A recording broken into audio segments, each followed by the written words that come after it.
అదే నమస్కారం అండి.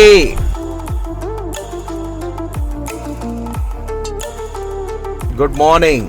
ట్రూత్ ఇస్ సత్యకు స్వాగతం, సుస్వాగతం. ఈరోజు నేను ఆస్టిన్ మహానగరంలో ఉన్నాను. ఇక్కడ ఇది సిగ్నల్స్.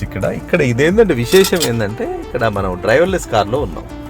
డ్రైవర్ అనేవాడు ఉండడు ఇందులో. ఈ టెక్నాలజీని గూగుల్ వారు అందించారు ఆర్టిఫిషియల్ ఇంటెలిజెన్స్ సహకారంతో. ఇది జాగ్వార్ కార్లో కూర్చున్నాం, ఎస్యూవీది. ఇప్పుడు చూడండి ఇంత పెద్ద కూడలి, అంటే తన పవరు, తన మెమరీ ఎంత చక్కగా. ఇక్కడ ఎక్సలేటర్స్ అవి కూడా చూసుకోవచ్చు, ఆటోమేటిక్గా అవి కదిలిపోతాయి. మన డెస్టినేషన్ చేరుకోవడానికి కూడా అరైవింగ్ ఇన్ 9 minutes అంటుంది. ఇప్పుడు 11:30 AM, అంటే మార్నింగ్ అయింది మనకు. ఎదురు కూడా ఇంకొక డ్రైవర్లెస్ కార్ మనకు కనబడేది. ఇప్పుడు సిగ్నల్స్ పడ్డది చూడండి, అదే కదులుతుంది. No driver. This the beauty of the car. రాను మనం టెక్నాలజీ ఎంత మారుతుంది అనే దానికి ఇది నిదర్శనం.